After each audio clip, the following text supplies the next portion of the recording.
এরপরে প্রশ্ন হলো, কোনো মেয়ে বন্ধু যদি ফজর নামাজ পড়ার জন্য জাগিয়ে দেয় তাহলে সে নামাজ হবে কিনা? আল্লাহুল মুস্তান। প্রশ্ন আর খুঁজে পান নাই। মেয়ে বন্ধু এটা আবার কি জিনিস ভাই? স্ত্রী। পুরুষের মেয়ে বন্ধুর নাম কি? স্ত্রী। তো স্ত্রী ডাইকা দিলে নামাজ হবে কিনা প্রশ্ন, মানে ডাইকা দিলে বেটির ডাবল সওয়াব হবে ইনশাআল্লাহ।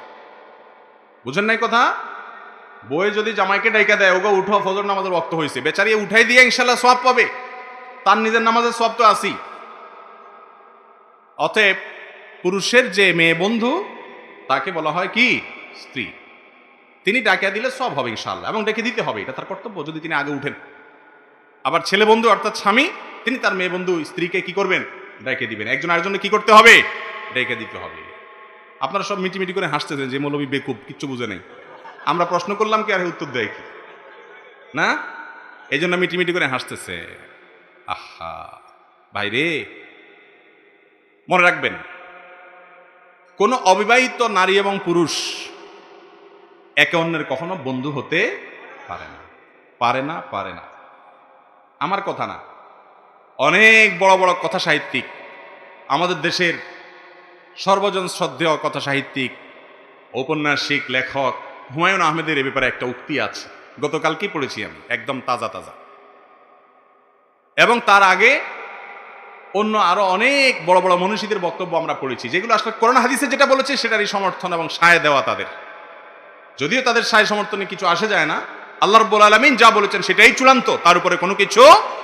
মানুষ অনেক কিছু ট্রাই করে দেখে, ঘুরে ফিরে আবার জায়গায় আসে। কেন ছেলে আর মেয়ে, অবিবাহিত ছেলে মেয়ে বন্ধু হতে পারে না? কারণ আল্লাহ রাব্বুল আলামিন একজনকে অন্যজনের প্রতি আকর্ষণ রেখেছেন। কি রেখেছেন? এটা সৃষ্টিগতভাবেই আল্লাহ তাআলা দিয়ে রেখেছেন। এখানে যদি বলে না আমরা জাস্ট ফ্রেন্ড, যদি বলা হয় আমরা আপনার কি আর একটা ভালো বন্ধু, একটা নাম আছে কি? ভালো বন্ধু, বেস্ট ফ্রেন্ড, এগুলো হলো শয়তানের নতুন নতুন আইটেম, নতুন নতুন ট্যাবলেট। ইবলিস এটা আপনারা যদি গিলাইতে পারে, আপনি যদি এটা ধরে নেন, বিশ্বাস করে নেন, বুঝে নেন, হ্যাঁ ছেলে মেয়ে তো জাস্ট ফ্রেন্ড, আপনার কি বেস্ট ফ্রেন্ড, আপনার কি বলে এগুলা, জিএফ বিএফ, আউযুবিল্লাহি মিনাশ শাইতানির রাজিম। আপনারা হাসছেন, সত্যি বলতে কি জানেন, ইবলিসের একটা বড় সফলতা হলো মুসলমানের সন্তানের কাছে হারামকে সহনীয় করে ফেলেছে। এটা বলতে এখন আমাদের গায়ে বাঁধে না। প্রশ্ন করতেছে ভদ্রলোক যে তার যার সাথে জেনার সম্পর্ক, হারাম সম্পর্ক, সে নামাজে ডেকে দিচ্ছে। আজকাল আবার নতুন শয়তানি শুরু হয়েছে, দিনী বোন, দিনী ভাই, সম্পর্ক তলে তলে ইটিস পিটিস, আছে না নাই? বলে যে নামাজি আমার আমার শয়তানের নতুন ধোঁকা। ভাইরা আমার, খুব ভালো করে শুনে রাখেন, ইবলিস মেয়েদেরকে দিয়ে ছেলেদেরকে যত দ্রুত জাহান্নামে নিতে পারে, ইমানদারদেরকে এত দ্রুত, বিশেষ করে যুবকদেরকে জাহান্নামে নেওয়ার অন্য কোনো আইটেম ইবলিসের কাছে আর নাই। অতএব যিনি আপনাকে ফজর নামাজের জন্য ডেকে দিয়েছেন, তার সাথে আপনার হারাম সম্পর্ক আছে, আপনি ফজর নামাজ পড়ে তার একটা কল দিয়া বা একটা মেসেজ দিয়া বলবেন, তোমার সাথে আমার বিবাহ বহির্ভূত সম্পর্ক হারাম, তুমি এক হারাম থেকে বাঁচতে আমাকে হেল্প করেছো, থ্যাংক ইউ, তোমাকে আমি আরেক হারাম থেকে বাঁচতে হেল্প করতেছি, তোমাকে আমি চিরতরে তোমার সাথে আমি সম্পর্ক ছিন্ন করলাম। বুঝতে পারছেন? সেই কলিজা থাকা উচিত আমাদের। বাকি হ্যাঁ, যে কেউ আপনাকে নামাজের জন্য ডেকে দিয়েছে, এর কারণে আপনার নামাজের কোনো ক্ষতি হবে না। ডাইকা দিলে সেটা যে কেউ ডেকে দিচ্ছে, তার ফলে আপনি নামাজ পড়লেন, কোনো অসুবিধা, নামাজ হয়ে যাবে, এর সাথে ওইটার সম্পর্ক নাই। আসল জায়গায় হাত না দিয়ে আপনি আসছেন নকল জায়গায় হাত দিতে, যে উনি ডাইকে দিলে আমার নামাজ হবে কিনা, এটা কোনো কথা হলো? নামাজটা আপনি পড়ছেন, হয়ে যাবে ইনশাল্লাহ, সঠিকভাবে পড়ে থাকলে ওনার ডাকের কারণে কোনো পার্থক্য হবে না। তবে উনি আপনাকে কেন ডাকবে? আপনার মা বাপ, আপনার ভাই, আপনার বোন, আপনার দ্বীনি সার্কেলে যে সমস্ত ছেলে বন্ধু আছে, তারা কোথায়? এগুলো সবগুলো শয়তানের বড় অস্ত্র। শুরু হয় জাস্ট ফ্রেন্ড, বেস্ট ফ্রেন্ড দিয়ে, ভালো ভালো, আমাদের মনে মধ্যে খারাপ কিছু নেই, একদম খারাপ কিছু নেই। ভাই খুব ভালো করে শুনেন, একটা জায়গায় কারেন্টের তার লিক আছে, ছেঁড়া আছে বিদ্যুতের, সেই জায়গায় হাত দিলে ওই লাইনটা খুব পাওয়ারফুল লাইন, সাথে সাথে শেষ হয়ে যাবে, এরকম জায়গা। কিন্তু এই মুহূর্তে বিদ্যুৎ নাই, ওই আপনি জানেন ওখানে বিদ্যুৎ না থাকা অবস্থায় হাত দিলে কোনো অসুবিধা হবে না, তারপরেও আপনি হাত দিবেন না, কারণ যে কোনো মুহূর্তে যদি বিদ্যুৎ এসে যায় তাহলে আমি সরকার হয়ে যাব। ঠিক না ঠিক? ঠিক তেমনি ভাবে নারী এবং পুরুষকে আল্লাহ রাব্বুল আলামিন এইভাবে সৃষ্টি করে আমাদেরকে দুনিয়াতে পাঠিয়েছেন যে একজনের প্রতি অন্যজনের আকর্ষণ হয়। এই আকর্ষণটা জেনা এবং হারাম কামনা বাসনা মনের ভিতরে তৈরি করে। প্রথম হয়তো মনের ভিতরে খারাপ কিছু আসে না, কিন্তু একটা সময় আসবে, এতে কোনো সন্দেহের অবকাশ।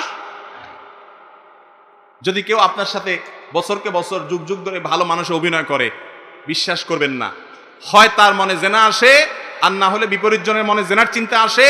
আর যদি এর দুইটার কোনোটা না আসে, তাহলে বুঝতে হবে এটা রোগী, অসুস্থ অথবা মিথ্যাবাদী। এই দুইটার একটা হওয়া ছাড়া তৃতীয়টা হওয়ার সম্ভাবনা নাই, একেবারেই নাই। আল্লাহ এভাবে সৃষ্টি করেন। আল্লাহ তাআলা আমাদেরকে বোঝার তৌফিক দান করুন। আলহামদুলিল্লাহ, আমার বয়স 18। কিভাবে বাড়িতে বিয়ের কথা বলবো? যুবকরা সব বিয়ের জন্য অস্থির। ভাইরে, আমি তো বলি এখানে অভিভাবকদের দায়িত্ব হলো উপযুক্ত হয়ে গেলে সন্তানকে বিয়ে দিতে দেরি না করা। আর সন্তানের দায়িত্ব হলো বয়স 18 হয়েছে, বাড়িতে বিয়ের কথা বলার দরকার নাই। পয়সা কামানোর পিছে লাগেন, সিরিয়াসলি পয়সা কামান। কিচ্ছু না পারলে রিক্সা চালান, দূরে যায় চালান, যেভাবে হোক পয়সা উপার্জন করেন। আমাকে জিজ্ঞেস করে, ভাই দোয়া শিখাই দেন যেটা পড়লে বিয়ে হয়ে যাবে।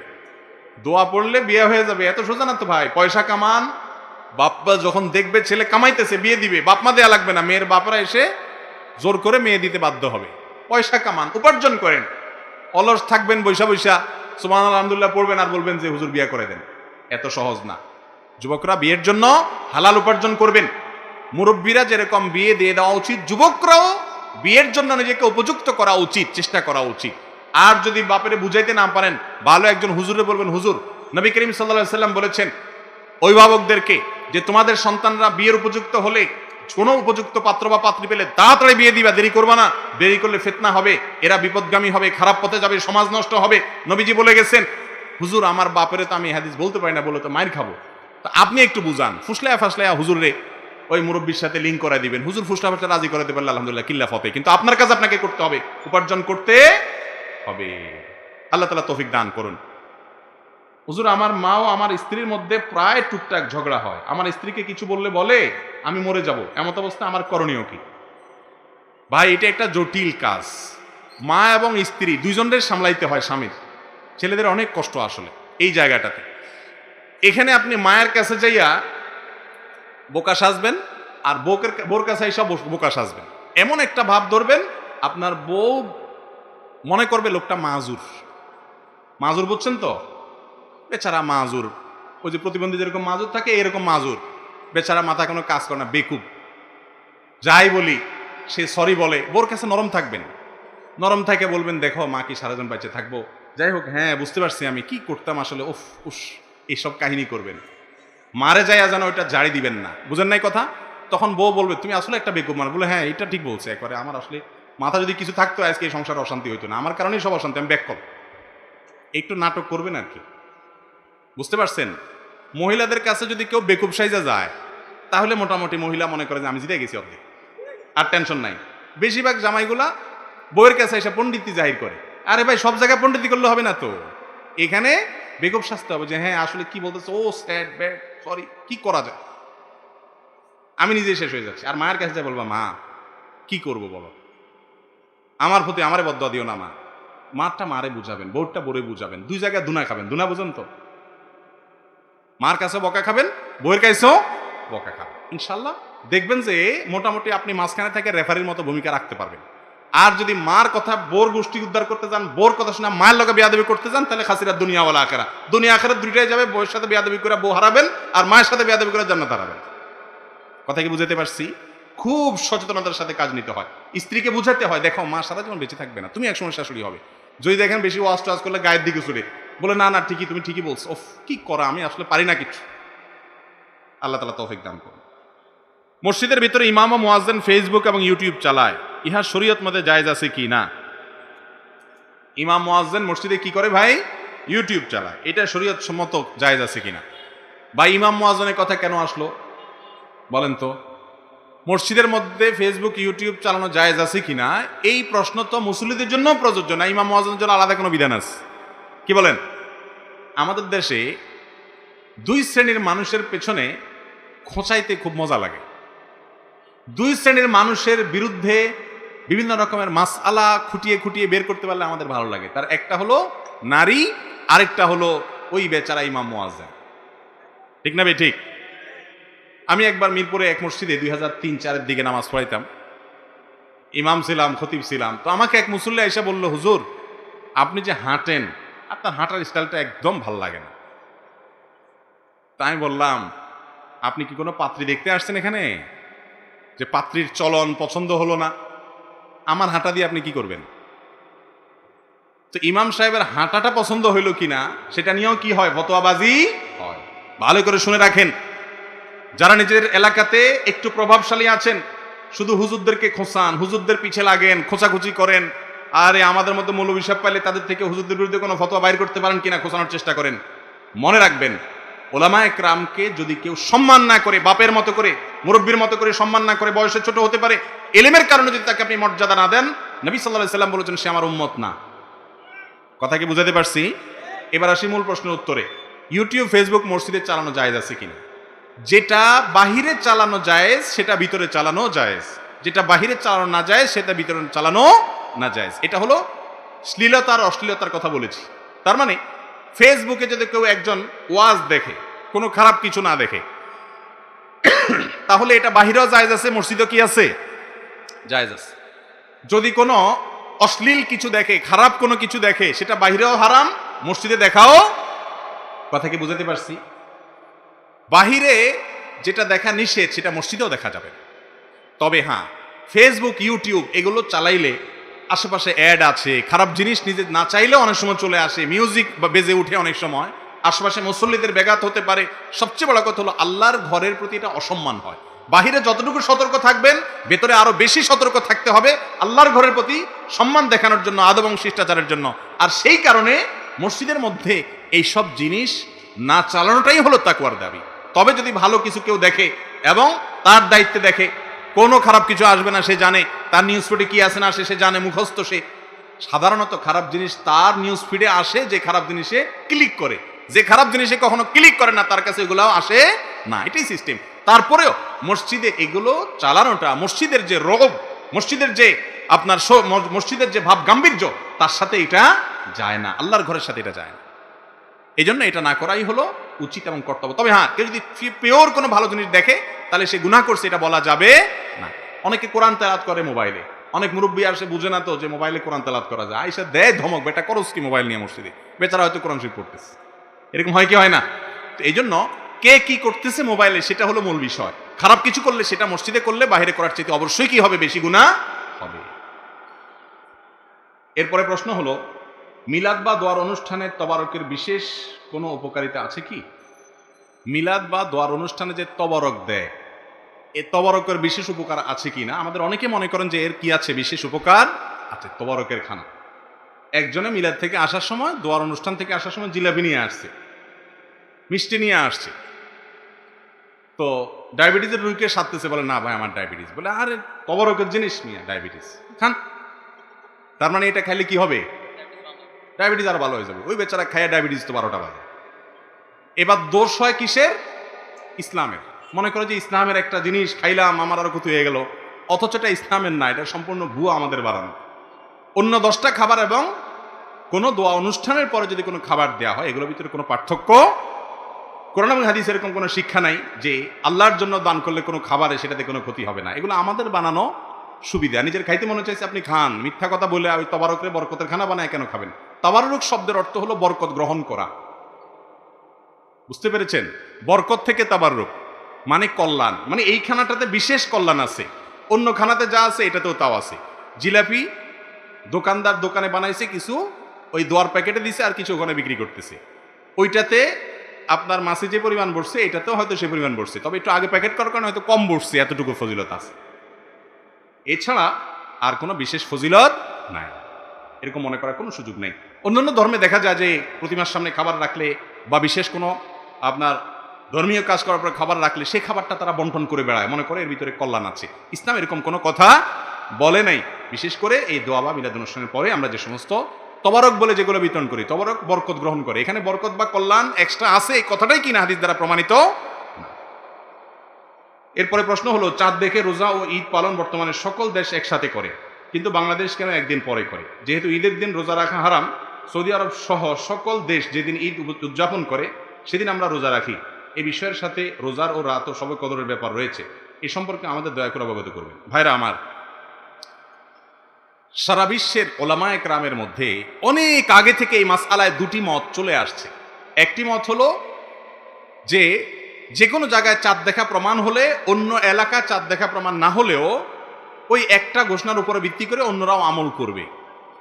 আর আরেকটা মত হলো যারা যেখানে বসবাস করেন তাদের আকাশে তারা চাঁদ দেখলে তারা রোজা রাখবে, চাঁদ দেখে তারা ঈদ করবে।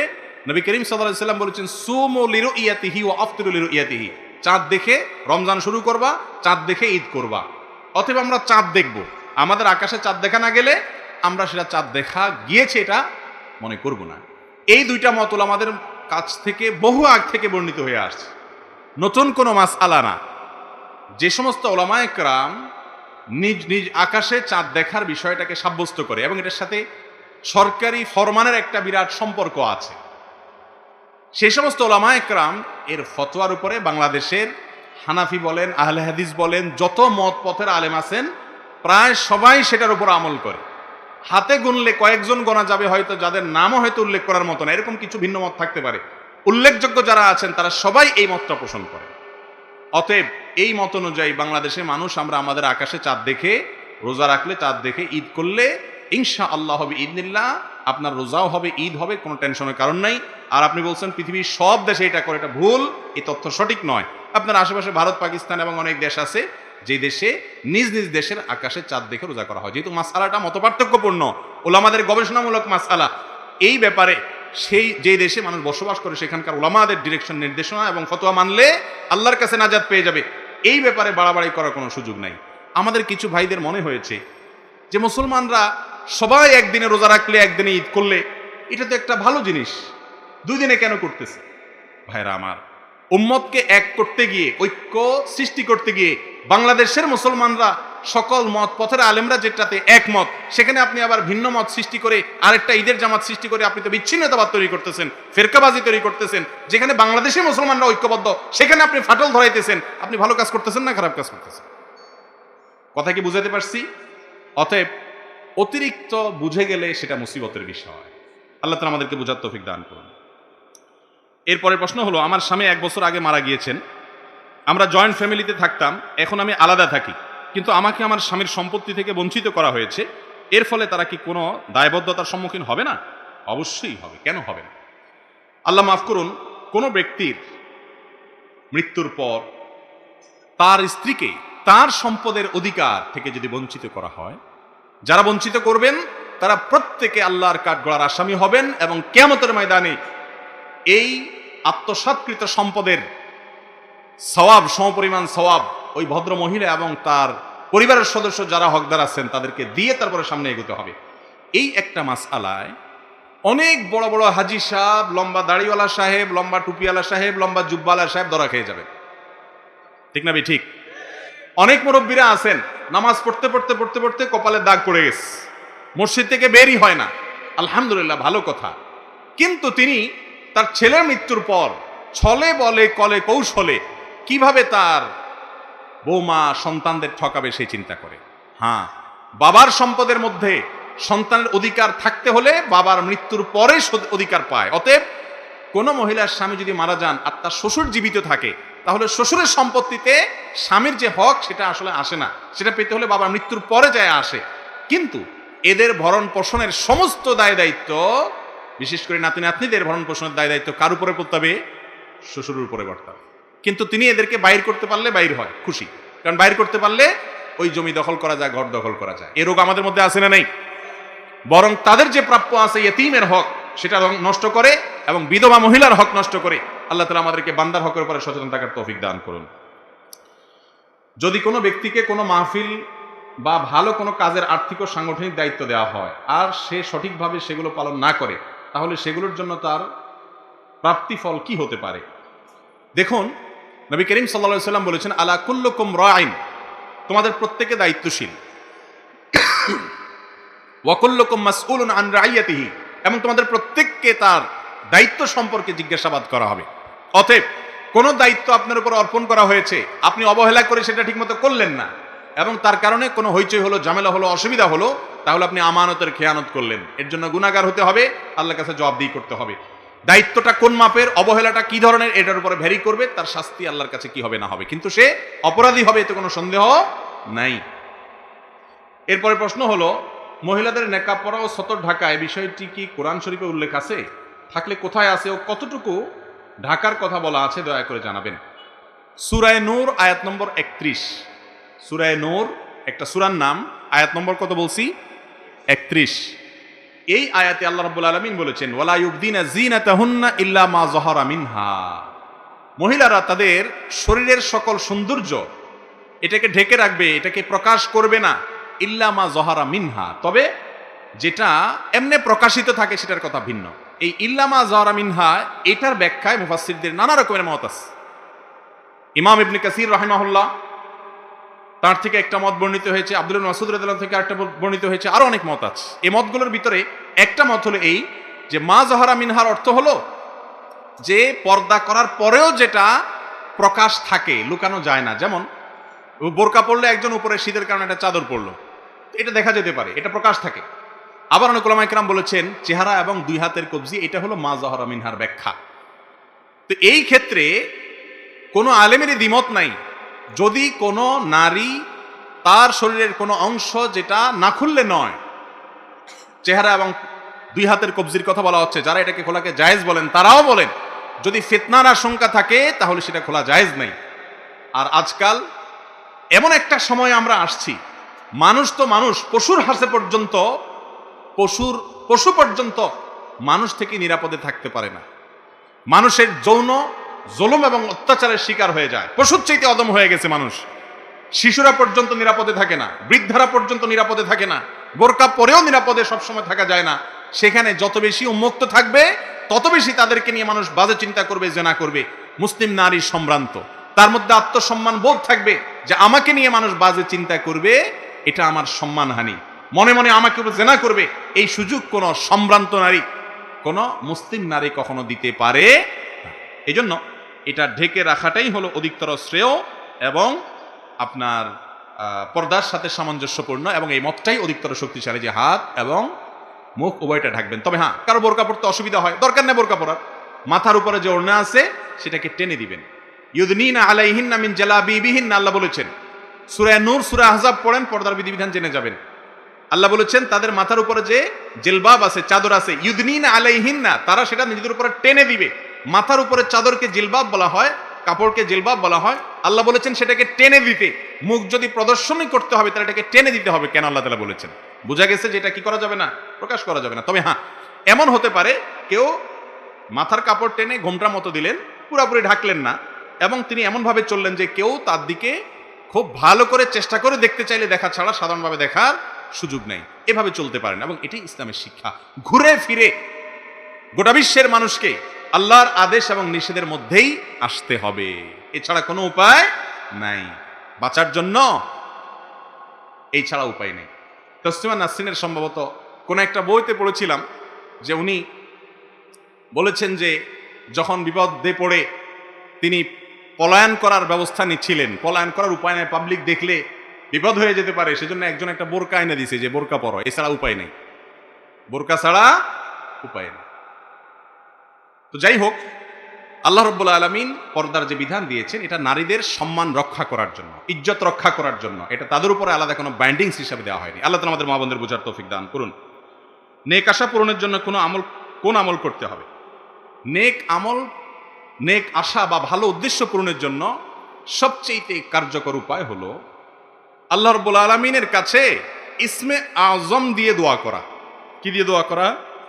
ইসমে আজম। ইসমে আজম কি, এ সম্পর্কে অনেক বর্ণনা আছে। একটা বর্ণনা এটাও আছে যে আল্লাহ এই শব্দটাই হলো ইসমে আজম, অতএব হে আল্লাহ এরকম বলে যদি কিছু দোয়া করে তাহলে কোন বর্ণনা মতে সে ইসমে আজম দিয়ে দোয়া করলো। আরো ইসমে আজমের বিভিন্ন ফরম্যাট আছে, বিষয়ে আমাদের একটা ভিডিওই আছে স্বতন্ত্র, এটা দেখতে পারেন। আর মনে রাখবেন, আগে সব জায়গায় বাদ টাদ দিয়ে নিবেন, এরপরে পানি ছিঁচলে আপনি মাছ পাওয়ার সম্ভাবনা আছে। হারাম খাইতে থাকবেন, 2 নম্বরে সব কাজ করতে থাকবেন, আর এদিকে ইসমে আজম দিয়ে হাঁক ডাক দিয়ে দোয়া করবেন। আন্না ইউস্তাজাবু লাহ, নবী করিম সাল্লাল্লাহু আলাইহি ওয়াসাল্লাম বলেছেন তার দোয়া কিভাবে কবুল হতে পারে? হওয়ার কোনো সুযোগ।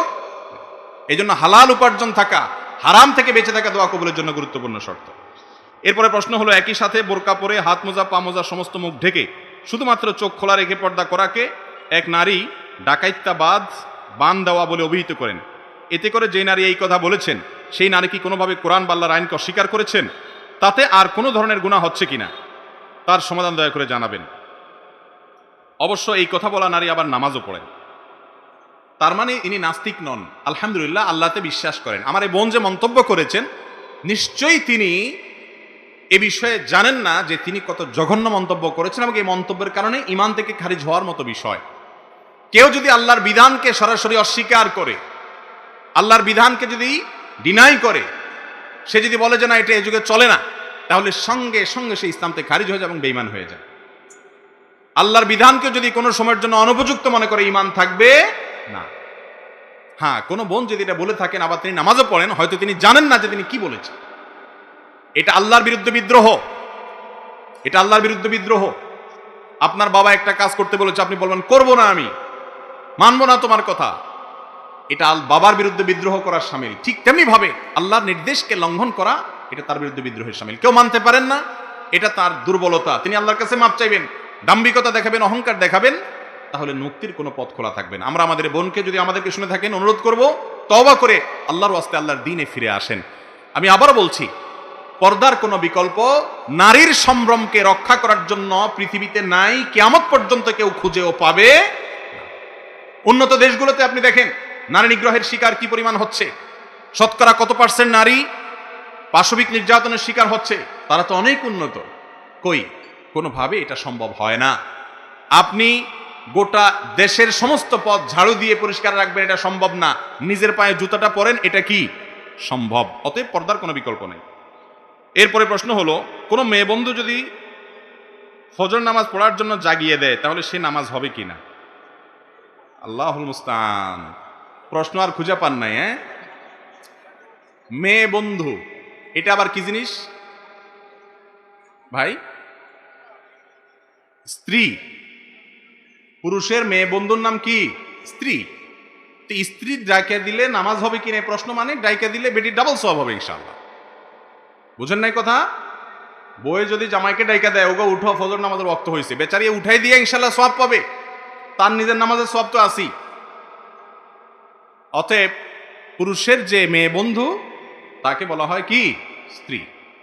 তিনি ডাকা দিলে সওয়াব হবে ইনশাআল্লাহ, এবং ডেকে দিতে হবে, এটা তার কর্তব্য যদি তিনি আগে উঠেন। আবার ছেলে বন্ধু অর্থাৎ স্বামী, তিনি তার মেয়ে বন্ধু স্ত্রীকে কি করবেন? ডেকে দিবেন। একজন আরেকজনকে কি করতে হবে? ডেকে দিতে হবে। আপনারা সব মিটিমিটি করে হাসতেছেন যে মৌলবী বেকুব, কিচ্ছু বুঝে নেই। আমরা প্রশ্ন করলাম কি আর উত্তর দেয় কি না, এই জন্য মিটিমিটি করে হাসতেছে। আহা ভাইরে, মনে রাখবেন, কোন অবিবাহিত নারী এবং পুরুষ একে অন্যের কখনো বন্ধু হতে পারে না, পারে না, পারে না। আমার কথা না, অনেক বড় বড় কথা সাহিত্যিক, আমাদের দেশের সর্বজন শ্রদ্ধেয় কথা সাহিত্যিক, ঔপন্যাসিক, লেখক হুমায়ুন আহমেদের এ ব্যাপারে একটা উক্তি আছে, গতকালকেই পড়েছি আমি, একদম তাজা তাজা। এবং তার আগে অন্য আরো অনেক বড় বড় মনীষীদের বক্তব্য আমরা পড়েছি, যেগুলো আসলে কোরআন হাদিসে যেটা বলেছে সেটারই সমর্থন এবং সায় দেওয়া তাদের। যদিও তাদের সায় সমর্থনে কিছু আসে যায় না, আল্লাহ রাব্বুল আলামিন যা বলেছেন সেটাই চূড়ান্ত, তার উপরে কোনো কিছু। মানুষ অনেক কিছু ট্রাই করে দেখে, ঘুরে ফিরে আবার জায়গায় আসে। কেন ছেলে আর মেয়ে, অবিবাহিত ছেলে মেয়ে বন্ধু হতে পারে না? কারণ আল্লাহ রাব্বুল আলামিন একজনকে অন্যজনের প্রতি আকর্ষণ রেখেছেন। কি রেখেছেন? এটা সৃষ্টিগতভাবেই আল্লাহ তাআলা দিয়ে রেখেছেন। এখানে যদি বলে না আমরা জাস্ট ফ্রেন্ড, যদি বলা হয় আমরা আপনার কি আর একটা ভালো বন্ধু, একটা নাম আছে কি ভালো বন্ধু, বেস্ট ফ্রেন্ড, এগুলো হলো শয়তানের নতুন নতুন আইটেম, নতুন নতুন ট্যাবলেট। ইবলিস এটা আপনারা যদি গিলাইতে পারে, আপনি যদি এটা ধরে নেন, বিশ্বাস করে নেন, বুঝে নেন, হ্যাঁ ছেলে মেয়ে তো জাস্ট ফ্রেন্ড, আপনার কি বেস্ট ফ্রেন্ড, আপনার কি বলে এগুলা জিএফ বিএফ, আউযুবিল্লাহি মিনাশ শাইতানির রাজিম। আপনারা হাসছেন, সত্যি বলতে কি জানেন, ইবলিসের একটা বড় সফলতা হলো মুসলমানের সন্তানের কাছে হারামকে সহনীয় করে ফেলেছে। এটা বলতে এখন আমাদের গায়ে বাঁধে না।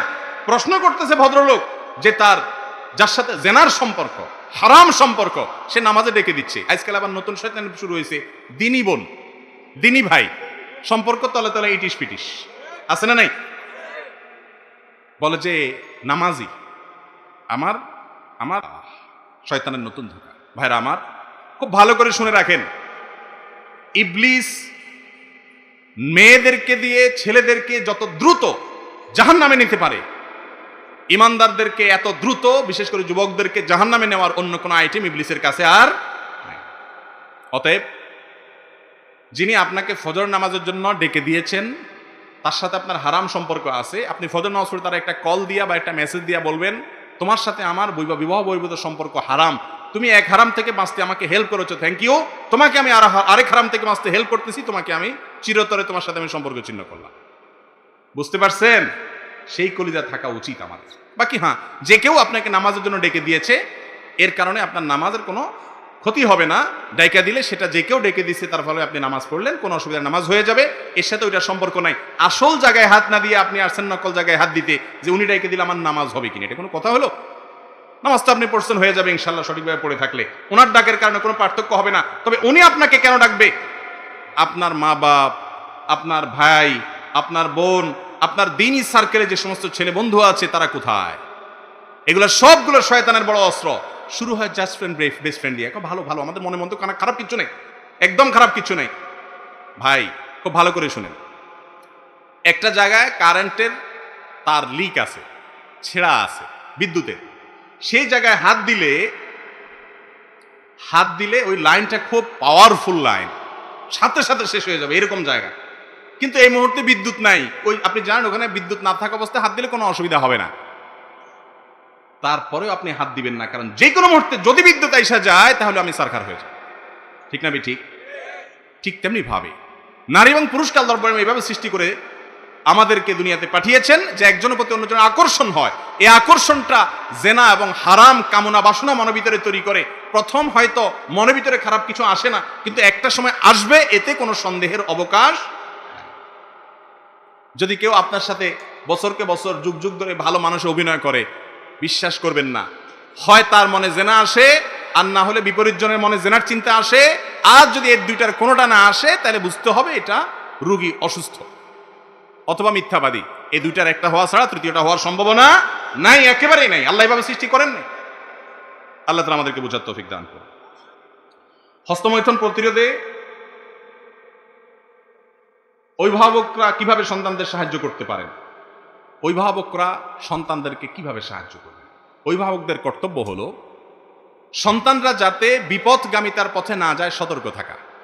অনেক মা বাপ ছেলের মোষ গজানোর আগেই তার হাতে দেড়াত মোবাইল উঠাই দেয়, আছে না নাই?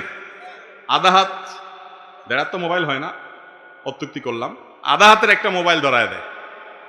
ছেলে ফেসবুক, টিকটক, ঠিকঠাক বেঠিকঠাক লাইকি এগুলা টিপাটিপি করে। বাপ অনেক প্রাউড ফিল করে, তার ছেলে কি স্মার্ট আধুনিক হয়ে গেছে। পোলা যে ধ্বংস হইতেছে, ওই বেচারা বুঝে না।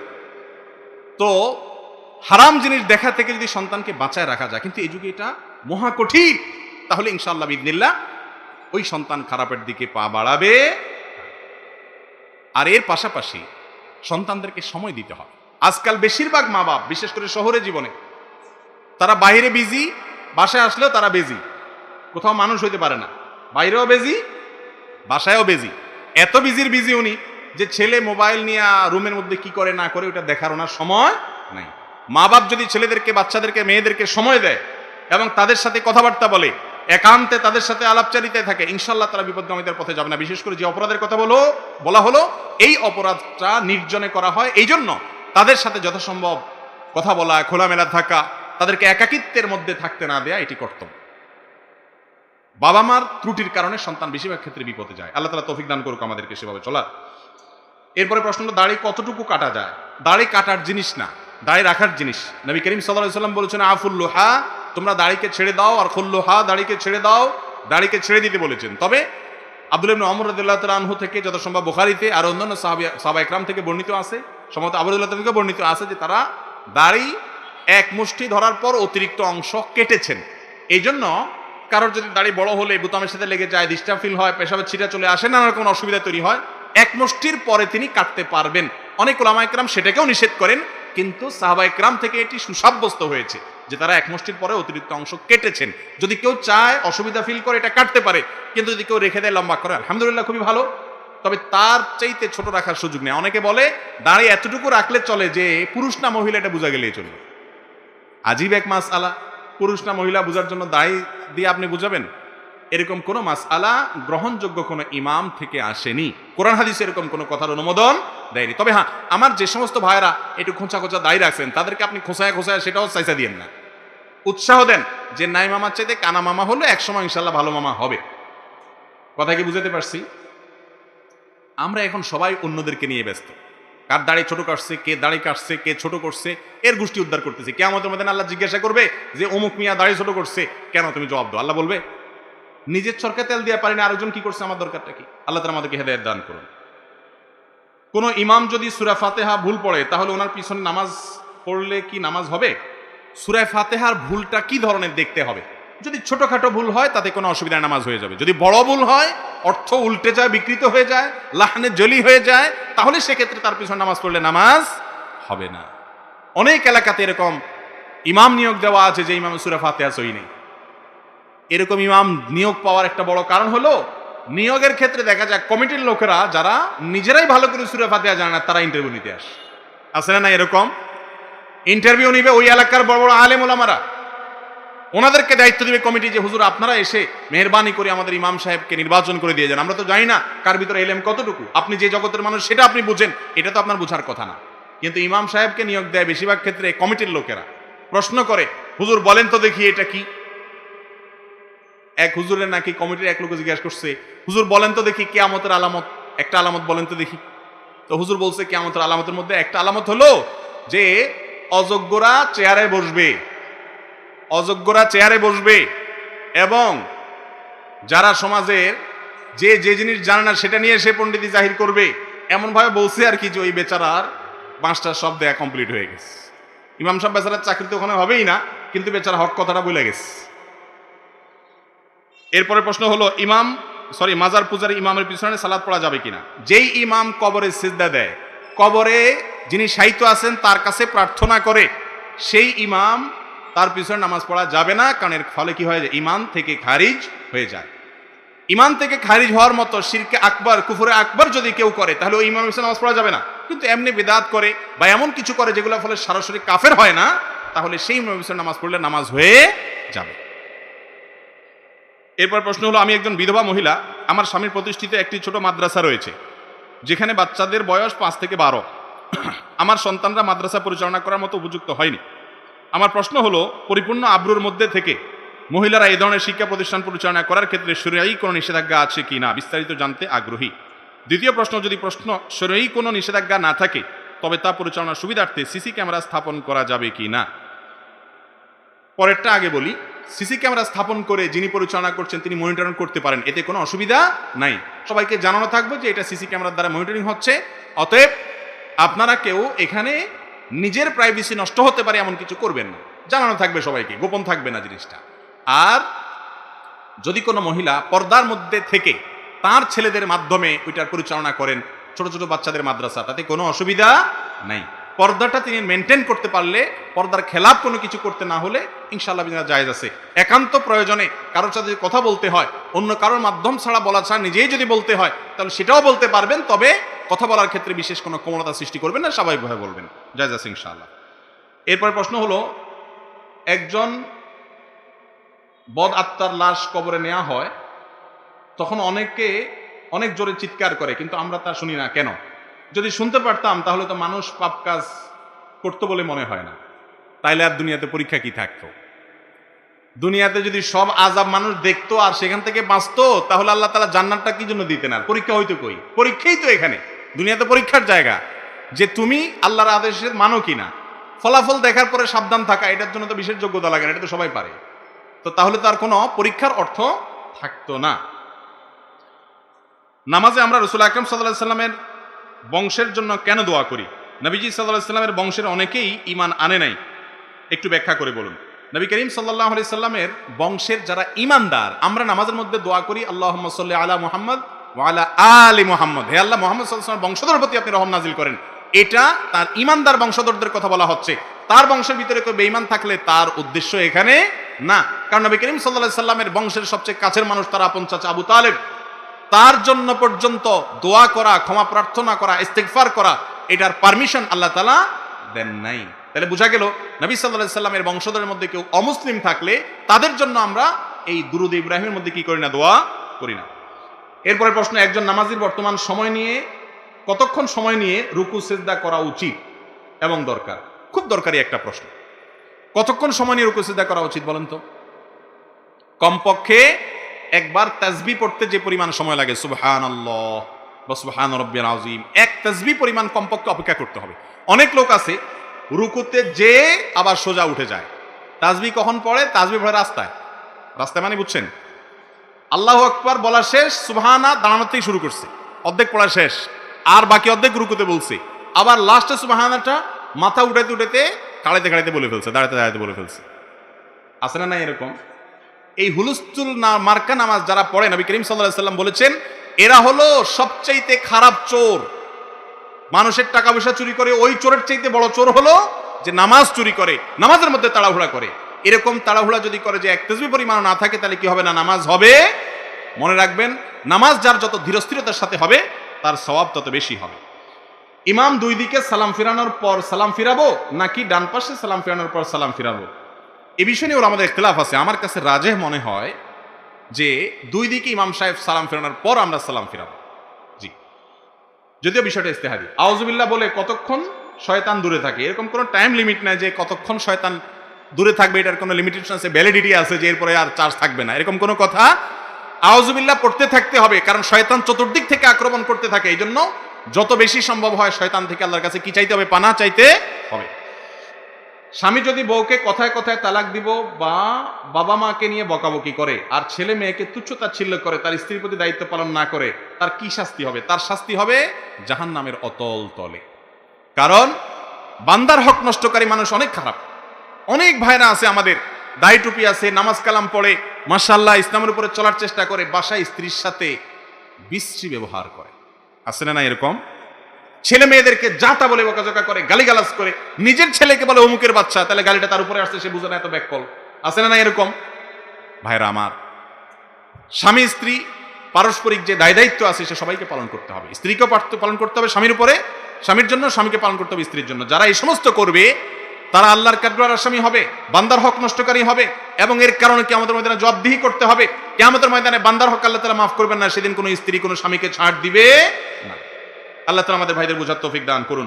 নবী করিম সাল্লাল্লাহু আলাইহি সাল্লাম বলেছেন, খায়রুকুম লি আহলি, তোমাদের মধ্যে এই মজলিসে আমরা যত মানুষ আছি আমাদের মধ্যে সবচেয়ে ভালো মানুষ কে? নবী করিম সাল্লাল্লাহু আলাইহি সাল্লাম বলেছেন, যেই ব্যক্তি তার পরিবারের কাছে ভালো, বউয়ের কাছে ভালো, সন্তানদের কাছে ভালো, অর্থাৎ তার আচার আচরণে তার সন্তানরা যদি তাকে মন থেকে ভালো বলেন সে আসলেই ভালো। আর যে ব্যক্তি বাহিরে মানুষের কাছে অনেক ভালো কিন্তু তার স্ত্রী বলে যে কি বিশ্রী ভাষা, তার কত খারাপ ব্যবহার সে করতে পারে আমি জানি, তাহলে এই লোক যত ভালো সাজক মানুষের কাছে সে আল্লাহর কাছে কখনো ভালো হতে পারবে না। আল্লাহ তাআলা আমাদের সবাইকে পরিবারের সাথে সুসম্পর্ক বজায় রাখার তৌফিক দান করুক। নবীজি সাল্লাল্লাহু আলাইহি সাল্লাম বলেছেন, ওয়া আনা খায়রুকুম লি আহলি, তোমাদের মধ্যে পরিবারের কাছে আমি সবচেয়ে নিজে ভালো, আমি নিজে পরিবারের কাছে সবচাইতে ভালো, অতএব তোমরা পরিবারের কাছে ভালো থাকার চেষ্টা করবে। এরপরে প্রশ্ন, যদি মৃত্যুর পর সওয়াল জবাবের মাধ্যমে আমাদের জান্নাত ও জাহান্নাম নির্ধারিত হয়, তাহলে হাশরের ময়দানে সকল কাজের হিসাব নেওয়া হবে কেন? খুব সুন্দর প্রশ্ন। কবরে জবাব হিসাব নেওয়ার পর, সোয়াল জবাব হওয়ার পর আল্লাহ রাব্বুল আলামিন বান্দাকে জান্নাতি হলে জান্নাতের নেয়ামত দিবেন আর জাহান্নামী হলে জাহান্নামের শাস্তি দিবেন। তাহলে ফয়সালা তো হয়েই গেল, কিয়ামতের ময়দানে হিসাব নিকাশ করার দরকার কি? প্রশ্ন বুঝতে পারছেন তো? এটার উত্তর হলো, এই প্রশ্নটা, এই প্রশ্নোত্তর সেশনটা, এই বিচারটা প্রাইমারি। কিয়ামতের ময়দানে এর আলোকেই চূড়ান্ত আকারে পুঙ্খানুপুঙ্খ করে জীবনের প্রত্যেকটা বিষয়কে হিসাব করে তারপর তার কি পরিমাণ শাস্তি হবে না চূড়ান্ত নির্ধারিত হবে। বাকি এখান থেকে প্রাইমারি ভাবে তার গন্তব্য ঠিক হয়ে যাবে, এটাই হবে সামনের গন্তব্য। পরবর্তী যে বিচার হবে সেটা হবে পুঙ্খানুপুঙ্খ এবং বিস্তারিত ভাবে। কারোর নামে মিথ্যা গীবত করেছি, তার পরিণাম কি? গীবত করা মহাপাপ। মরা মানুষের গোশত চাবানো, মরা গরুর গোশত যদি কেউ খায়, গরুটা মরে গেছে গোশত খায়, এলাকার সবাই সিসি করবে না? আর যে ব্যক্তি গীবত করে, মানুষের পেছনে তার সমালোচনা করে, এই ব্যক্তি ওই মরা গরু তো না, একজন আপন মানুষ তার ভাইয়ের গোশত খাবলে খেলে যেরকম গুনাহ হয় সেরকম খারাপ কাজ করেছে, অথচ এই গীবাত আমাদের কাছে আজকাল ঘি ভাত। গীবত আমাদের কাছে কি রে ভাই? ঘি ভাত। এটা ছাড়া তো মসজিদ জমেই না, চায়ের দোকানের আড্ডা জমেই না। দুইজন মিলে তিনজনকে নিয়ে তৃতীয় জনকে নিয়ে সমালোচনা করি। পর্নোগ্রাফি থেকে কিভাবে বাঁচতে পারি? পর্নোগ্রাফি থেকে বাঁচার বুদ্ধি হলো, যেই মাধ্যমে পর্নোগ্রাফি আপনার সামনে আসে সেই মাধ্যমগুলোর সাথে নিজের সম্পর্ককে ছিন্ন করা। কথা বুঝছেন? মোবাইলে আসে, তাহলে অ্যান্ড্রয়েড সেট বা স্মার্টফোন এটা চেঞ্জ করে ফেলেন, করে কম দামা মোবাইল কিনেন। কোনো ফেসবুকের মাধ্যমে আসে, আইডি ডিঅ্যাক্টিভ করে ফেলেন, আর ফেসবুক অ্যাক্টিভিটিস রাখেন না। যেই মাধ্যমে আসে সেটাকে ডিসকানেক্ট করা, এটাই হলো একমাত্র উপায়। সেগুলো সব খোলা রাইখা আমার কাছ থেকে আমলাত দোয়া চাইবেন, দোয়া বলে দিব আর অটোমেটিক আপনি ফেরেশতা হয়ে যাবেন, এরকম কোনো দোয়া আমার জানা নাই। পাপের পথ বন্ধ করতে হবে। আল্লাহ তৌফিক দান করুন। কোন দুরুদ পড়া উত্তম? দুরুদের মধ্যে সবচেয়ে শ্রেষ্ঠ দুরুদ হলো দুরুদ ইব্রাহিম, যেটা আমরা নামাজের মধ্যে পড়ি। এছাড়া আপনারা অনেক দুরুদের নাম শুনছেন, এগুলোর ফজিলত, যেমন দুরুদে হাজারের কি ফজিলত, দুরুদে লাখির কি ফজিলত, দুরুদে তুনাজ্জিনের কি ফজিলত, দুরুদে আপনার আরো কি জানি আছে, অনেকগুলো নাম আছে। এই জাতীয় যত দুরুদ আছে, এই সব দুরুদ মানুষের বানানো, যেগুলোর নাম বললাম। একমাত্র দুরুদের মধ্যে সবচেয়ে শ্রেষ্ঠ দুরুদ হলো আমরা নামাজের ভিতরে যে দুরুদ পড়ি, দুরুদ ইব্রাহিম, সেটা নবী করিম সাল্লাল্লাহু আলাইহি ওয়াসাল্লাম নিজে শিক্ষা দিয়েছেন। ইবনে হাজার আসকালানী রাহমাতুল্লাহ বলেছেন এই জন্য এটা সবচেয়ে শ্রেষ্ঠ দুরুদ। আর সংক্ষিপ্ত পড়তে চাইলে সাল্লাল্লাহু আলাইহি ওয়াসাল্লাম পড়তে পারেন। আর যে দুরুদগুলোর নাম বললাম, এগুলোর বিশেষ কোনো ফজিলত আছে এটা বিশ্বাস করা যাবে না, কারণ হাদিস দ্বারা সেটা কিনা প্রমাণিত না। অর্থ ভালো হলে যে কোনো দুরুদ পড়া যায়, সেটা ঠিক আছে, উত্তম হলো ওইটা দুরুদ ইব্রাহিম। এরপরে প্রশ্ন হলো, মাদ্রাসার ছাত্রদের হাদিয়া যদি ছাত্রদের না দিয়ে হুজুররা নিয়ে যায়, তাহলে কি তা ঠিক? এটা তো আমার বিরুদ্ধে প্রশ্ন করলে, মানে আমার জাতি ভাইদের বিরুদ্ধে প্রশ্ন করলে। ভাই, এই প্রশ্নটা খুবই দরকারি প্রশ্ন। এখানে অনেক আলেম ওলামা আছেন, ওনাদের প্রতি শ্রদ্ধা রেখেই বলতেছি। অনেক মাদ্রাসায় হয়তো কোনো খাবার আসলো, তো ছেলেদেরকে নামকে অস্তি কিছু দিয়ে আর বাকি সব ডিশ ধরে হুজুরের বাড়িতে চলে গেল। তো এই ক্ষেত্রে হুজুর গুনাহগার হলেন।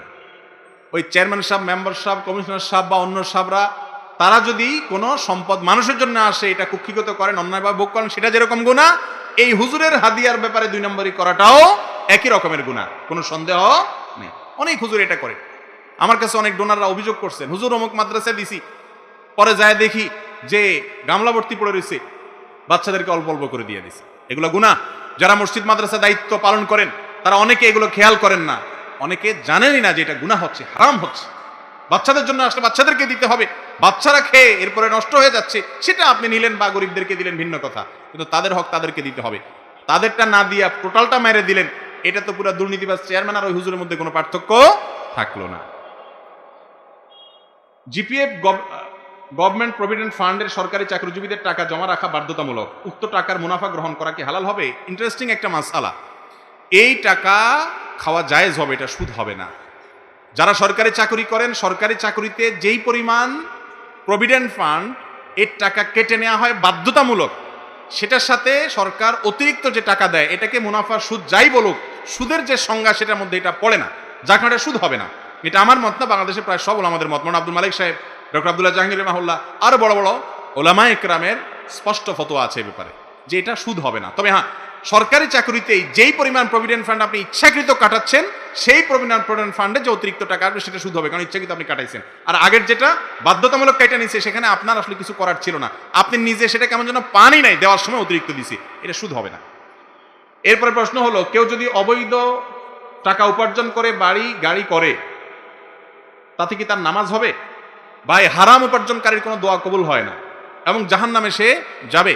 তবে হারাম উপার্জন করলে নামাজ হবে না, বিশুদ্ধ হবে না এমন কথা নাই, নামাজ এমনিতে বিশুদ্ধ হবে। এই নামাজ আল্লাহ কবুল করবেন কিনা, যে এই নামাজ হারাম খেয়ে দেহ গঠন করে কবুল করা হয়েছে, সেটা ভিন্ন প্রশ্ন সাপেক্ষ বিষয়। এমনি বেসিক্যালি নামাজ ফরজ আদায় হয়ে গেছে, ওয়াক্তের দায়িত্ব আদায় করে ফেলেছে, এটুকু বলা যাবে।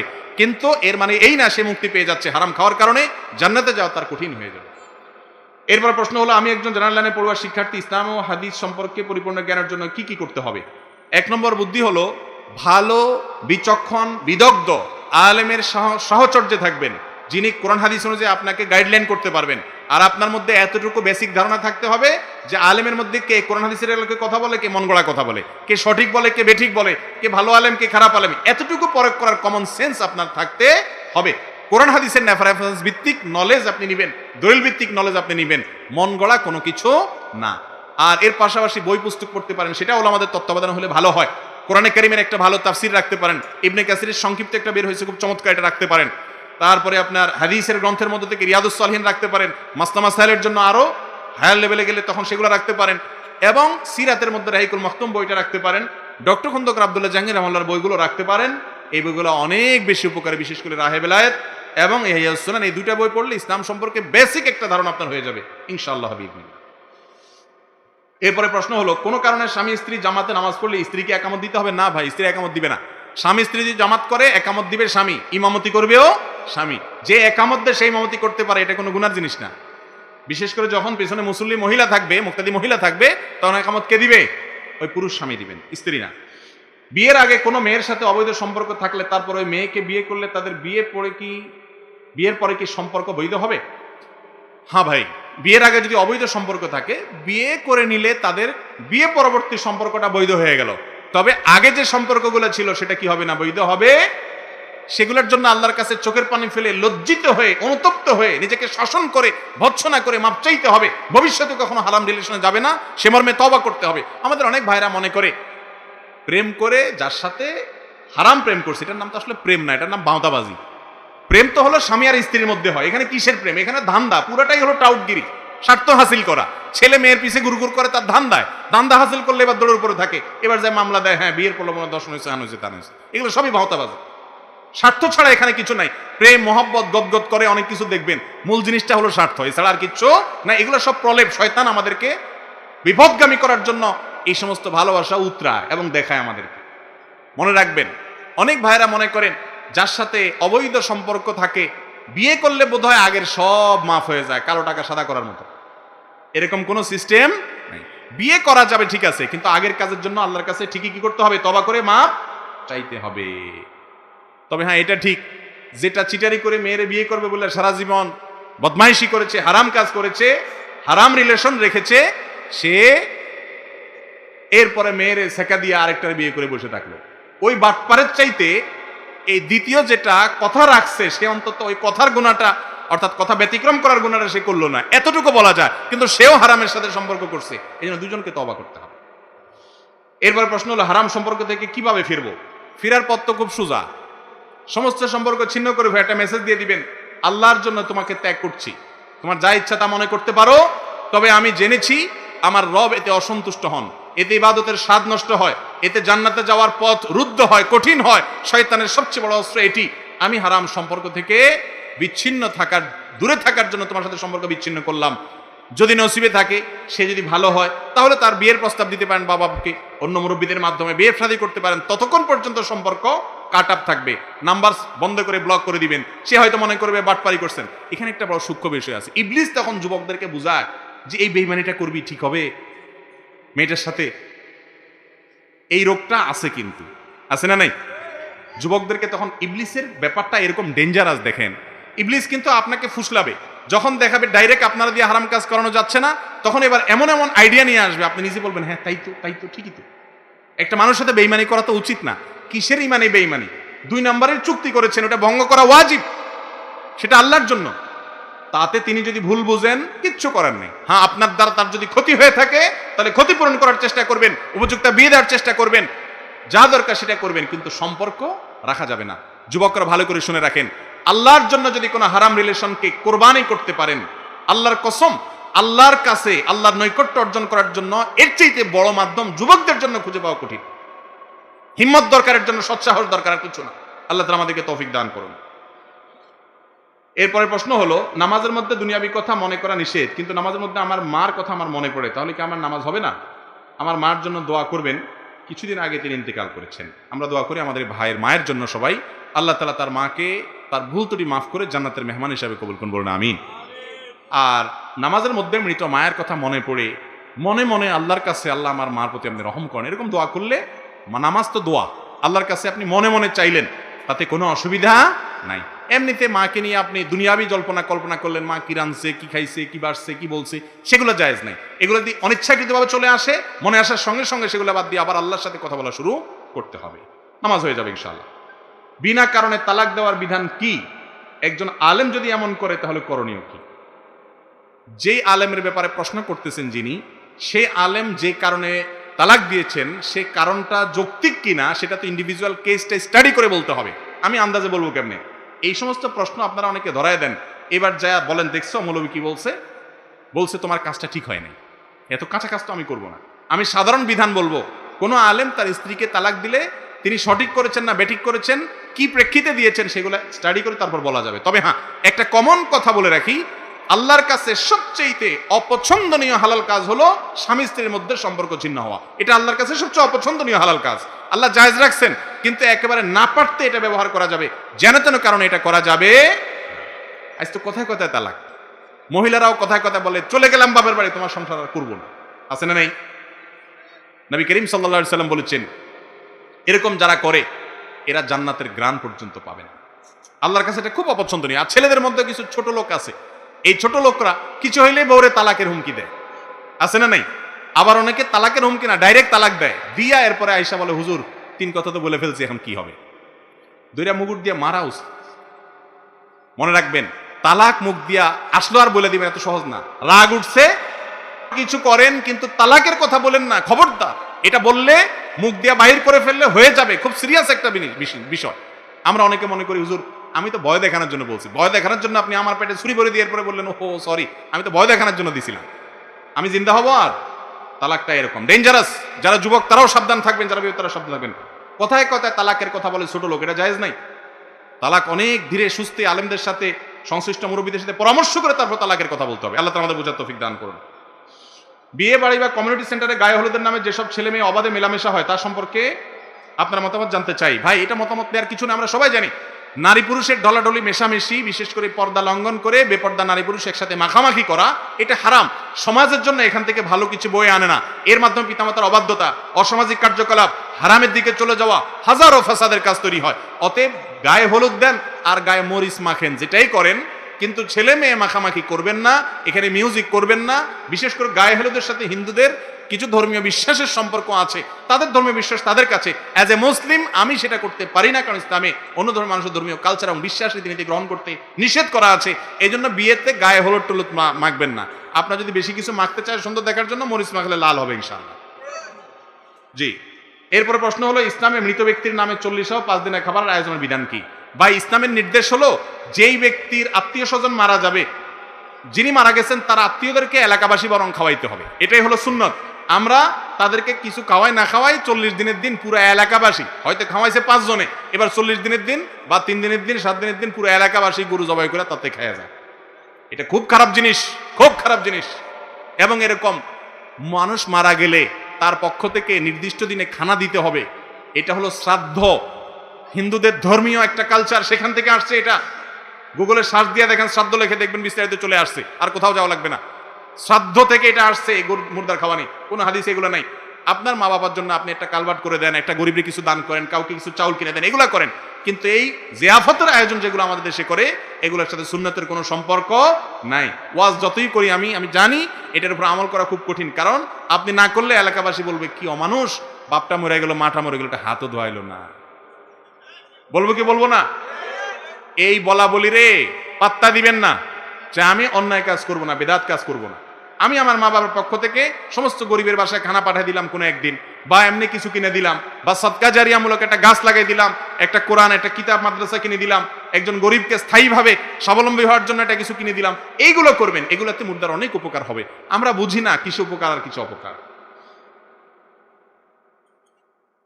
মৃত ব্যক্তিকে সামনে রেখে কথাবার্তা বলার বিধান কি? খুবই জীবন ঘনিষ্ঠ একটা জিজ্ঞাসা। আমাদের দেশে মানুষ কেউ মারা গেলে তার লাশ সামনে রেখে ভাষণ আর ভাষণ দেই আমরা, তাই না? অমুক সাহেব ভাষণ দেয়, তমুক সাহেব ভাষণ দেয়, উনি ভালো ছিল, অমুক ভালো ছিল, আরেকজন দ্বারা বক্তব্য দেয়। নবী সাল্লাল্লাহু আলাইহি ওয়াসাল্লাম বলেছেন, আসরিউ বিল জানাজা, তোমরা জানাজা খুব দ্রুততার সাথে করো, কারণ জানাজা যে ব্যক্তির হচ্ছে তিনি যদি জান্নাতি হন তাহলে তাকে তাড়াতাড়ি জান্নাতের নিয়ামত পাইতে সহায়তা করো, আটকায়ও না। আর যদি জাহান্নামী হয় এটা যত দূর করতে পারো তাড়াতাড়ি তত ভালো। অতএব দ্রুত করতে হবে। মহিলাদের তালিম করা বিধান বেদাত নাকি সুন্নাত? মহিলারা যদি কোরআন হাদিসের কথা একজন আরেকজনকে বলে তাতে কোনো অসুবিধা নাই, এটা বেদাত হওয়ার কোনো কারণ নাই। তবে পর্দার যে বিধিবিধান আছে সেগুলো মেনে করতে হবে। দূরে গেলে মাহরাম নিয়ে তারপরে যেতে হবে, যেখানে যাবে সেখানে কোনো ফিতনার আশঙ্কা না থাকতে হবে। কোরআন হাদিস দিয়েই শুধুমাত্র নিজেদের মধ্যে দিনে আলোচনা হতে পারে, এগুলোতে কোনো অসুবিধা নেই।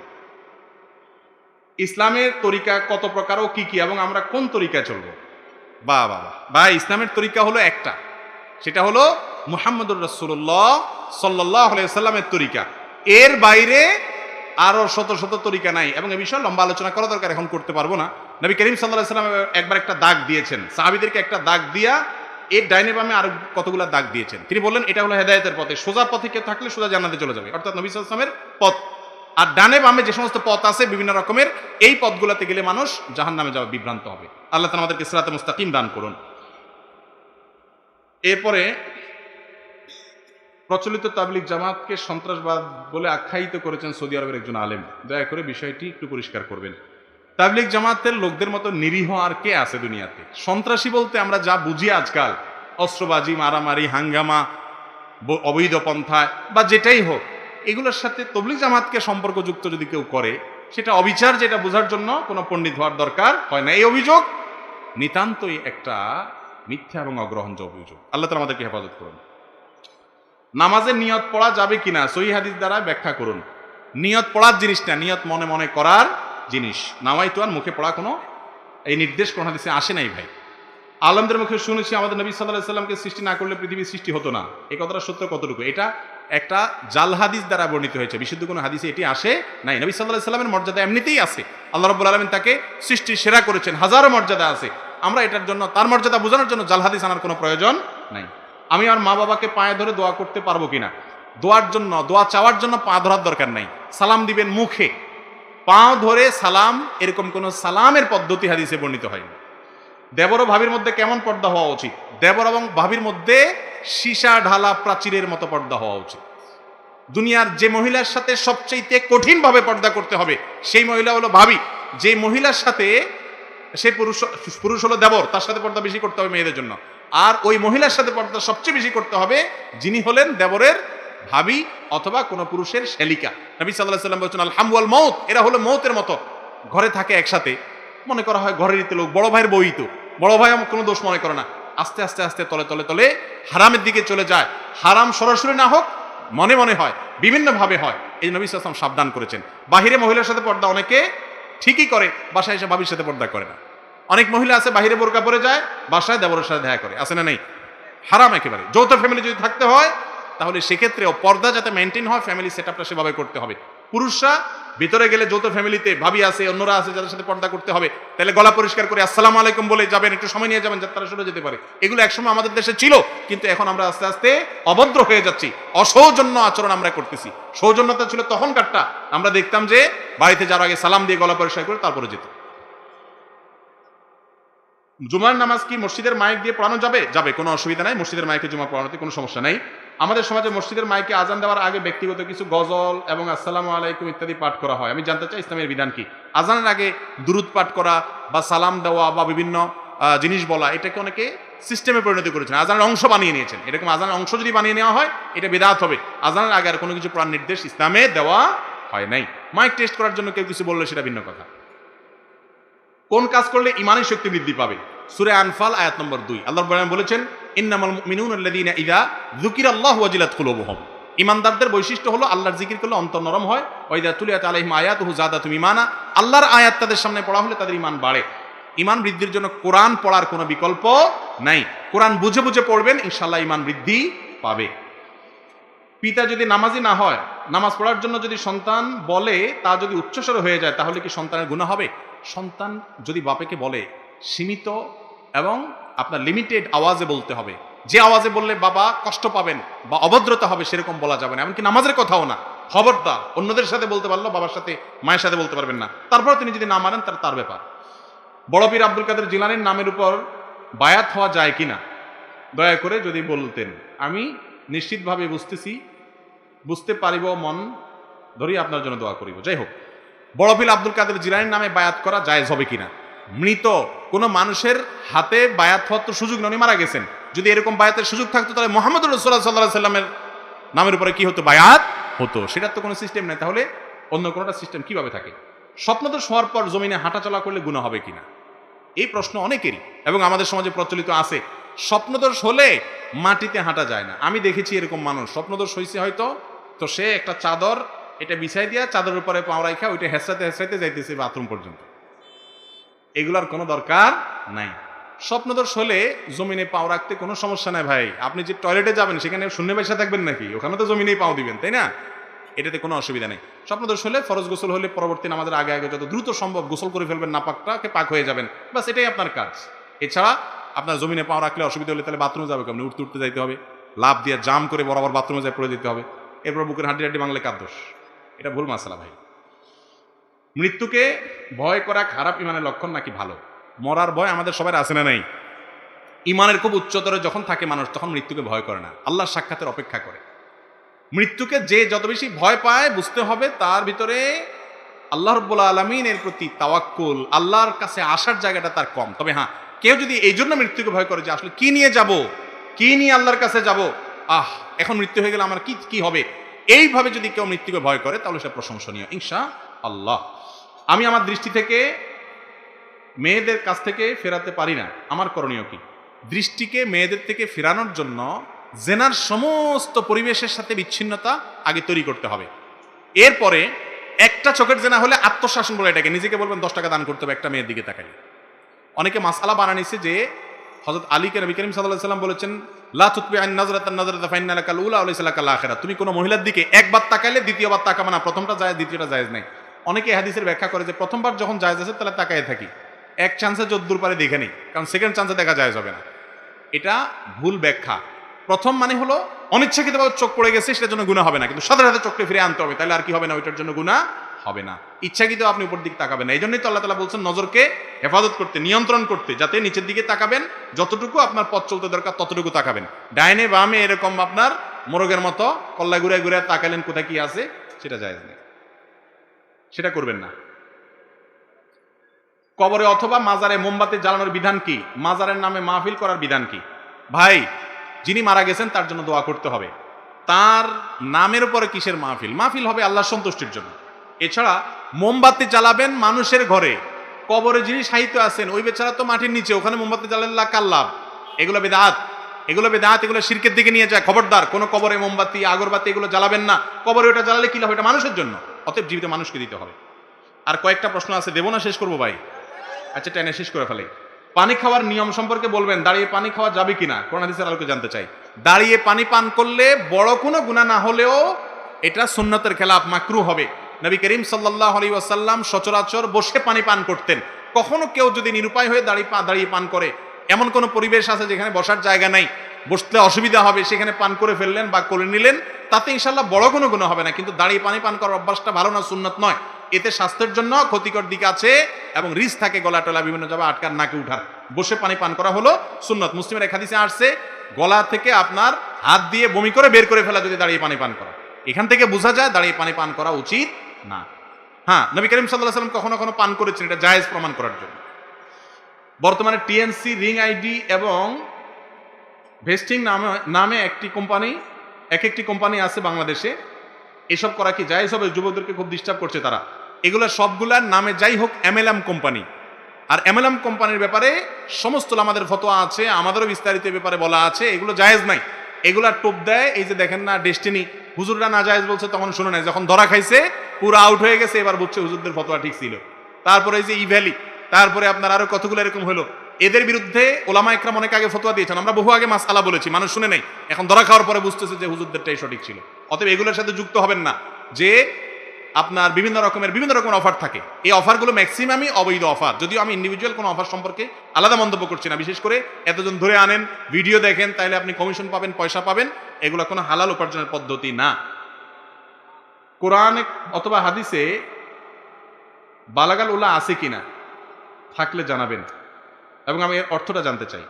বালাগাল উলা বিকামালিহি, নবী করিম সাল্লাল্লাহু আলাইহি ওয়াসাল্লাম বলা হয় যে তিনি অনেক উচ্চ আসনে আসীন হয়ে গেছেন, অনেক উপরে তার মর্যাদা উঠে গেছে, তার যে কামাল এবং পূর্ণতা, এই কামাল এবং পূর্ণতা সহকারে কাশাফাত দুজা বিজামালিহি, তিনি পৃথিবীকে আলোকিত করেছেন তার আলো দ্বারা। হাসুনাত জামিউ খিসালিহি, তার সকল ভালো ভালো বৈশিষ্ট্য এবং খাসলত চরিত্র মাধুর্যগুলো ভালো।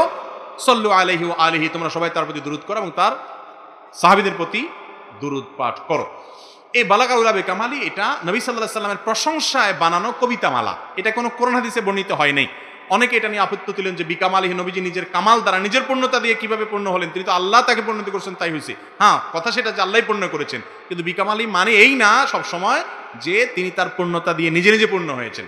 এর অর্থ তিনি তার কামাল সহকারে পূর্ণ হয়েছেন এমনই হতে পারে, বা হরফে জ্বর আরবি গ্রামার অনুযায়ী এটার অনেক অর্থ হতে পারে। একটা অর্থ ফিক্স করে এটাকে শিরকপূর্ণ বলার কোনো সুযোগ আমি দেখি না। আচ্ছা হুজুর, একটা মেয়ের সাথে আমার দীর্ঘ 6 বছর যাবত রিলেশন ছিল, এখন ওর আমার কোনো যোগাযোগ নাই, এই হারাম রিলেশন দ্বারা যে আমার গুনাহ হয়েছে, গুনাহ থেকে আমার বের হয়ে আসার উপায় কি? আলহামদুলিল্লাহ, ভালো প্রশ্ন। আগে হারাম সম্পর্ক ছিল, এখন আপনার অনুশোচনা হয়েছে, আপনি বের হয়ে আসছেন।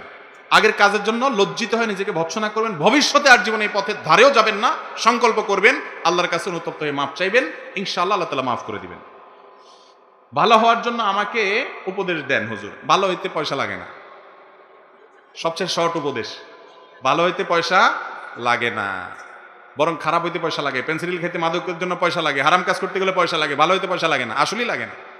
অতএব ভালো হওয়ার জন্য কোরআন এবং হাদিসকে পড়ে শুনে জেনে আমল করবেন, ইনশাআল্লাহ বিদিনিল্লাহ ভালো পথে চলে আসবেন। আমরা জানি ইসলামের মূল বাণী শান্তি, অথচ কোরআনে যাহা নিষিদ্ধ করা হয়েছে তাহাই বেশি করি আমরা। আমরা দাবি করি আমরা মুসলমান, এই গ্রামের 50% লোক অপকর্মের সাথে জড়িত। আমাদের করণীয় কি? এরা কোনো সাধারণ লোক না, গ্রামের গণ্যমান্য ব্যক্তি। সাধারণ জ্ঞানগত ভাবে বললে কোরআন ও সুন্নাহর আলোকে জানতে চাই। এটা তো ঠিক যে আমাদের দেশে বড় বড় মোড়ল মাতবররা অনেক হারাম কাজের সাথে আমরা জড়িত, সাধারণ মানুষও জড়িত, অথচ নিজেদেরকে আমরা দাবি করি আমরা মুসলমান। আমরা বেশি মানুষ নামে মুসলমান, কাজে কর্মে আসলে আমরা পরিপূর্ণ মুসলমান না। আল্লাহ তাআলা আমাদেরকে পরিপূর্ণভাবে ইসলামে দাখিল হওয়ার তৌফিক দান করুন। পরকিয়া করলে কি শাস্তি হবে? ভাই, জেনা করার যে শাস্তি, পরকিয়ার সে শাস্তি, শুধু সেটা না, সাধারণ জেনার শাস্তি না। কে পরকিয়া করলে, জেনায় লিপ্ত হলে, বিবাহিত মানুষ, নারী হোক আর পুরুষ হোক, ইসলামী শরীয়তের বিধান হলো রজম দিয়ে তার মৃত্যুদণ্ড কার্যকর করতে হবে। ভালো করে শুনেন, জেনার মতো একটা অপরাধে মৃত্যুদণ্ড, তাও রজমের মাধ্যমে, এত কঠিন শাস্তির কথা আল্লাহ তাআলা যে বলেছেন, এখান থেকে বোঝা যায় বিবাহিত মানুষের জেনায় লিপ্ত হওয়া, হারাম সম্পর্ক করা, পরকিয়া, তলে তলে হারাম সম্পর্ক করা, এটা কত ডেঞ্জারাস। অনেক পুরুষ আছে, মহিলা আছে, ফেসবুকে তলে তলে ইটিস পিটিস চ্যাটিং করে, 2 নম্বরই করে অনেকের সাথে, আছে না নাই? এগুলো বিবাহিতরা যদি করে, অবিবাহিতদের চাইতে অনেক বেশি ডেঞ্জারাস। কারণ তাদের যৌন চাহিদা পূরণের ব্যবস্থা আছে, তারপরও তারা যদি ডানে বামে বিভিন্ন হারাম পথে যায়, সেটা অনেক বেশি ডেঞ্জারাস। আল্লাহ তাআলা আমাদেরকে হেদায়েত দান করুন, বুঝার তৌফিক দান করুন। মিলাদ কিয়াম করা কতটা শরীয়ত সম্পন্ন? নবীজি সাল্লাল্লাহু আলাইহি ওয়াসাল্লাম দুরূদ পড়বেন, এটা ঠিক আছে, কিন্তু দুরূদের জন্য সবাই একত্র হইতে হবে, আবার দুরূদ পড়তে পড়তে দাঁড়ায় যাইতে হবে, এরকম কোনো নির্দেশ কোরআন হাদিস দেয় নাই। এটা আমাদের মন গড়া, নিজেদের বানানো পদ্ধতি। কোন হাদিসে কোথাও এগুলো নাই। মিলাদের মধ্যে আমরা দুরূদ পড়ি, তো দুরূদটা আপনি যার যার মতো পড়বেন। নামাজের মধ্যে দুরূদ আমরা একজনের সাথে সবাই সুর মিলায় পড়ি না, যার যারটা শেষে পড়ি। আপনারা নামাজ দুরূদ পড়েন না? এই দুরূদ কি সবাই একসাথে সুর মিলায় পড়েন? তাহলে নামাজের বাইরে একইভাবে দুরূদ পড়বেন, আলাদা কোনো পদ্ধতি না যে একজনের সাথে সবাই সুর মিলায় ইয়া নবী টান দিবেন, এরকম কোনো পদ্ধতি কোরআন হাদিসে, জাল হাদিসেও পাওয়া যায়।